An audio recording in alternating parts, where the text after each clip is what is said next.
Okay. All right. So we'll sit on the ground. Do you want the Hessian to sit on though? I got Hessian because I thought some people might not want to sit on the ground. Okay. So what we have here is a collection of all Irish finds. And it's dating from the early Neolithic through mid-Neolithic, late Neolithic, Iron Age, one little beaker culture, Bronze Age, beaker culture, Iron Age, and early medieval, mostly from Dublin. So I'm just going to walk you through and talk you through the progression and how life changes in all that almost 5,000 years. And the pottery shows that story really remarkably. So, as it were, in the beginning, let's go back to the early Neolithic period, maybe 3000 BC here in Ireland, a little bit earlier than Newgrange. I live in Sligo, we've got Carrickeel, it's a wee bit older. This little number was actually found in Carrickeel. I'll tell you the story about that in a minute. So, very early on, I think they obviously found out about pottery because somehow a piece of mud fell in the fire and it became hard, and then they, maybe it was a bowl and they put water in, it didn't leak or something, and it's like this was a marvellous discovery. So at first, pottery really was only for domestic use, So things like this, which is a really handy shape for cooking in the fire. You've got 4 options to get it out. Even if it slips sideways, it's not really going to fall. It's very stable, very practical. This one also is more sort of early middle, and I cannot tell you why it has that hole, but it does.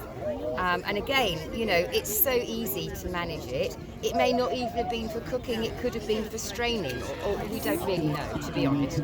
But again, pretty, but practical, So then, with the building of all these monuments and henges and circles and things, as we know, they tend to line up to the sunrise and the sunset, and they tend to, the history tells us that they were meetings of those people and that they wanted to do it because they were interested in their own fertility and in the fertility of their crops.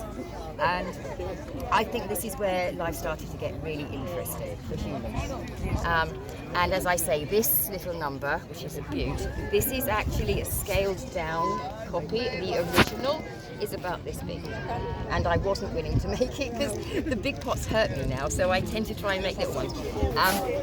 But what's fascinating, of course, is the design.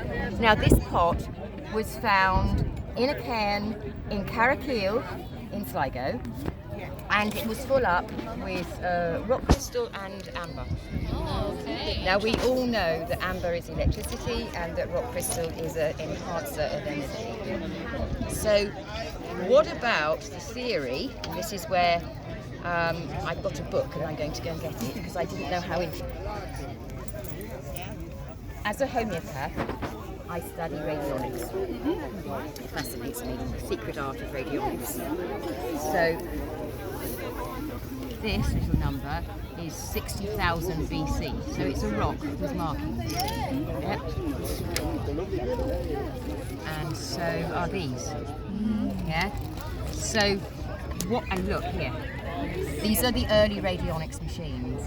So what I'm proposing, and I strongly believe it's true, is that these were not pots. That they were enabled radionics machines. Because they've got all the markings. I mean, I remember when I first made it, I turned it upside down and I said, well, if that's not a spaceship, I don't know what is. It just looks like what we think a spaceship should look like. But the markings are what's so interesting, because this ... dash, which is Morse code, enhanced, as it were, is giving us perhaps the potential that this is why these vessels were made. They were much more than pots. They were vehicles of energetic change of some sort that was beneficial to the people, or perhaps non-beneficial to their enemies. I'm not sure how they did it, of course, we don't really know, but it kind of points through doing this. So this is one, these are all so the same, you see? So fascinating.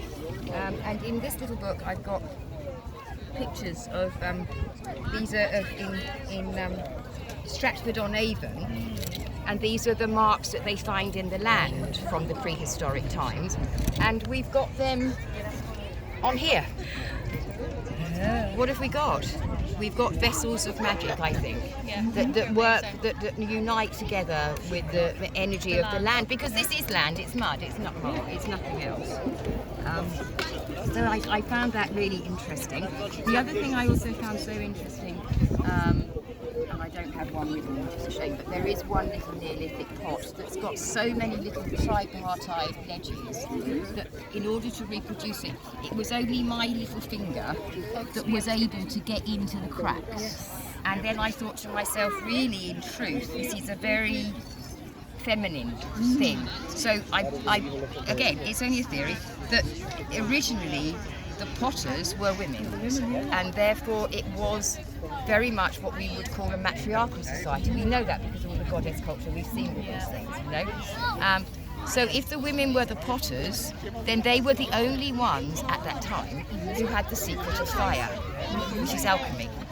They knew how to turn a piece of mud into something you could eat or drink or to use ceremoniously. So they would have been revered for their knowledge, yeah? So, and you know, it was much more hand to mouth, farming, gathering, hunting, whatever, you know, a little bit of crop growing perhaps started a bit later, but they depended on nature. And I don't think any different than we do, they accepted that the earth is a mother because she provides. So it's quite likely that the Neolithic period was in fact a matriarchal society.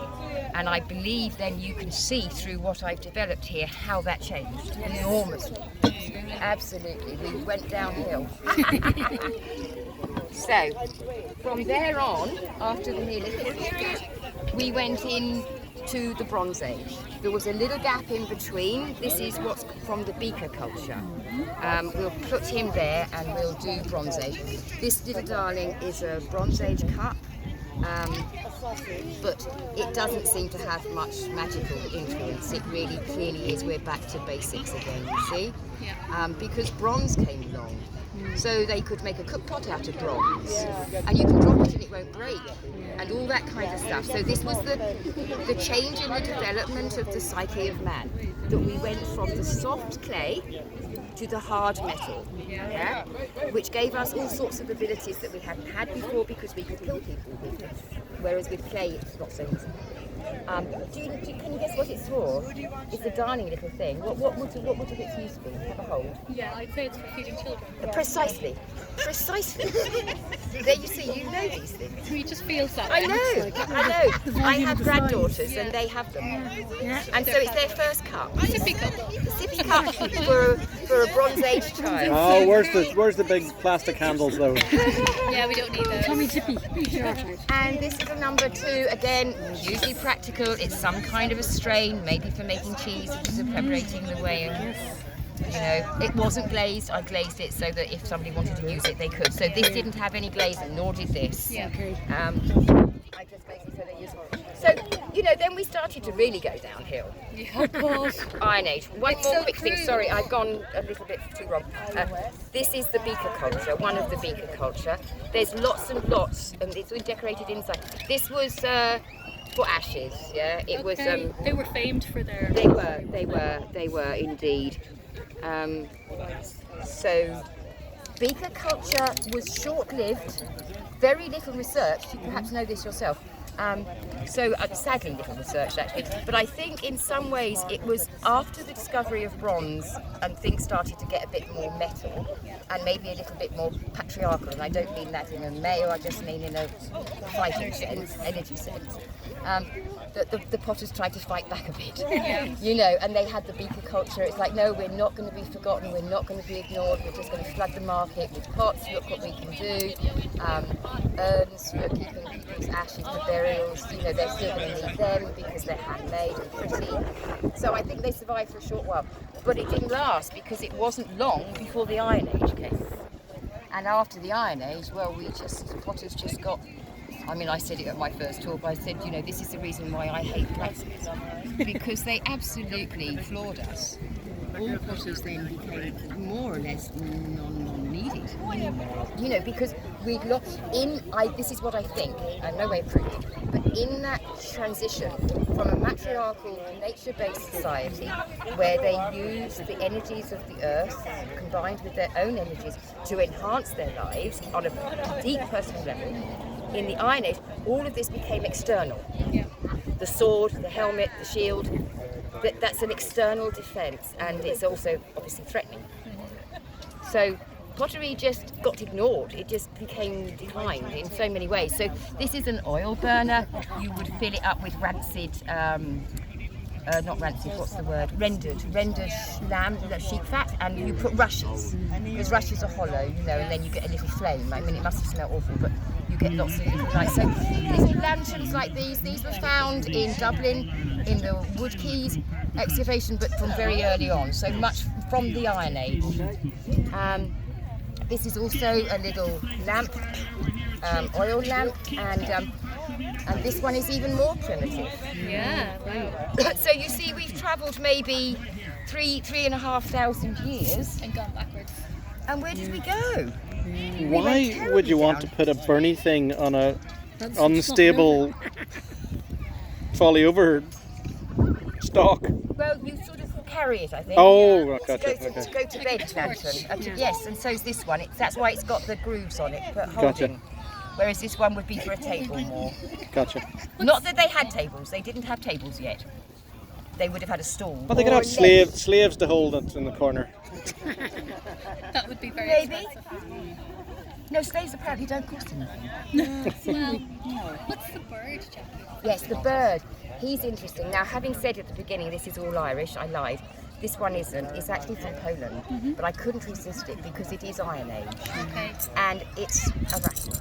Oh, wow. Now, Ceremonial. what I don't know, we don't know. It's not a child's toy. So again, it must be something ceremonial. And it looks like a partridge. It's got all that on it. So I just thought it was a nice addition. Again, you see, throughout all the changes there's still the odd person that holds on to the old ways. We've got them, we're all sitting here now. So why not then as well? This is a lovely one. This is It's a bowler hat. no, it's not. It's an early It's loyalist. Ulster Scots. It is a bowler hat. All through the Neolithic and the Iron Age period, Ulster Scots were like one conjoined country. Yeah. So this comes under, in archaeology, it comes under the Ulster Scots collection. I personally think it's absolutely beautiful. And again, but probably just a decorated practical piece. Yeah. So it was at the end of the Neolithic, sort of this changeover period. Yeah. But nice, nevertheless. You wouldn't mind using it. And just one more quick thing, in case you don't know, it's been discovered recently through experiential archaeology, which is how we find out so many things, is that these Neolithic pots, particularly something like this and this, which were for practical use, they were rendered waterproof by dipping them in boiling milk. Okay. Because they used to think that it was meat fat, was the fat that sealed it, but under some kind, I don't know, because I'm very good with technical things, but the lipid fat in milk is much richer, and it's soaked into Permeates so better. It permeates better. So they dunked it apparently in boiling milk, which allowed it to be waterproof. You could drink out of it without it leaking. It's a good idea, isn't it? So they find stuff, there's always something. So, Why the money box? yeah, the money box is Iron Age because it's Viking, and so is this. It is a money box, is It's it? a money box. There's one found in Waterford, in Reginald's Tower in Waterford, and there's one found in Edinburgh in Scotland. Yeah, and it's a Viking money box. And, You'd have to smash it to get your money out. absolutely. Just look good. Yeah. I just want to put googly eyes on the front here. Yeah, very, very happy Cool, isn't money it? box, isn't it? Yeah. And this is Iron Age, as in it's genuine Viking. I made this in Denmark, and it got fired in a pit at the show at Musgard.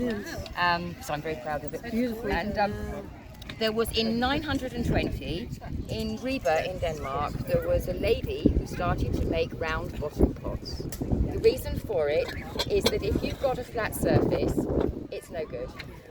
But if you live outside, it doesn't knock over. So So from 920 till 950, she only employed women to make round-bottomed pots. And were they coil made? And No, pinched. They're pinched. That's pinch. And you push out.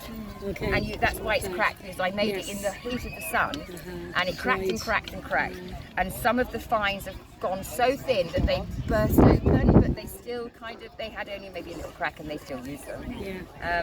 I found that fascinating. So then at that time, Ribe got to be known as the wife capital of Scandinavia, because if your wife could make pots as well, she was worth having. So all the Vikings went to Ribe to find the woman that made pottery on the side, because it was a good trade.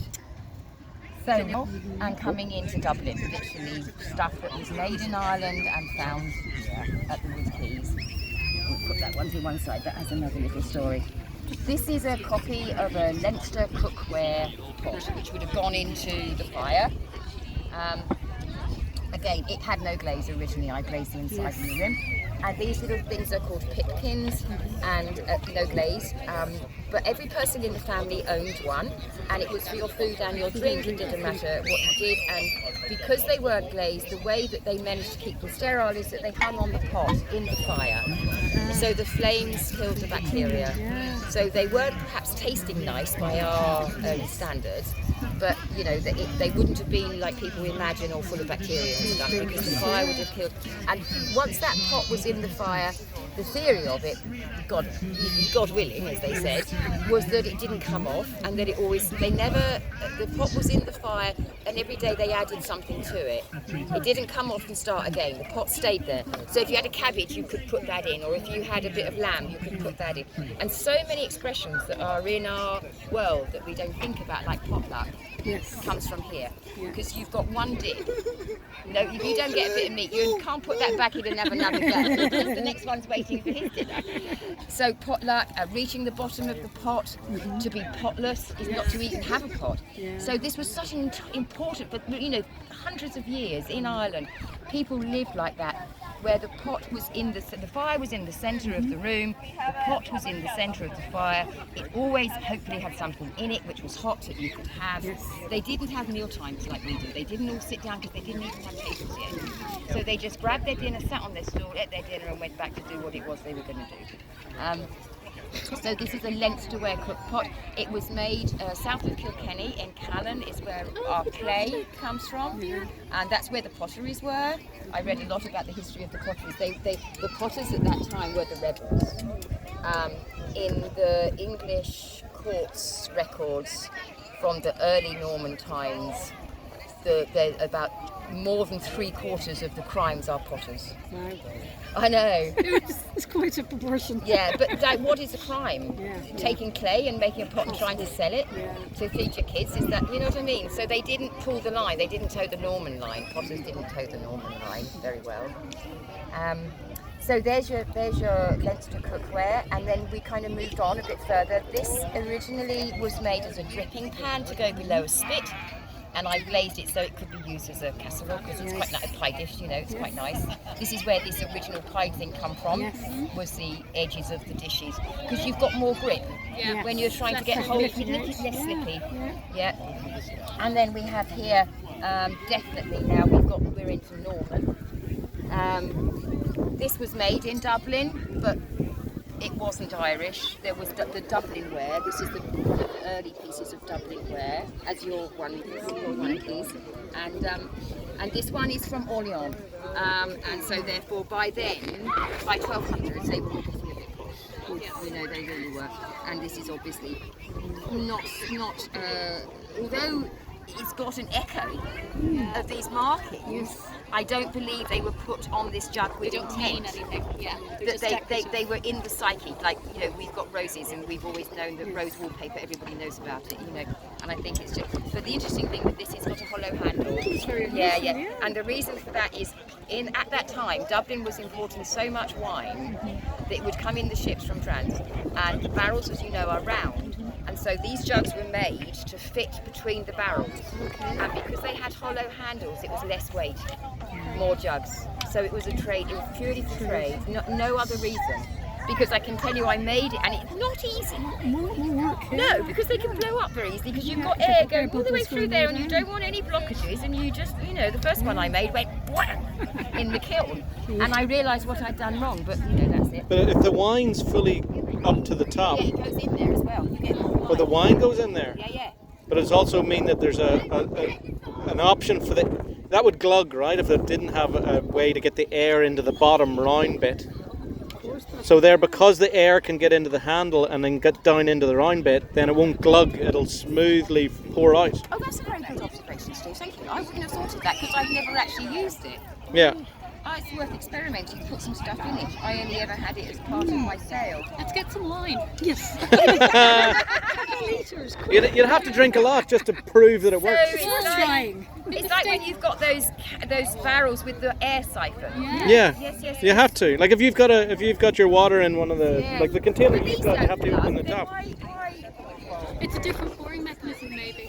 As soon as that tips, the air can get up in round the back, whereas that's got an actual and then that tight might spot. Just go block. Yes, the narrow mix that we need. Yeah, good idea.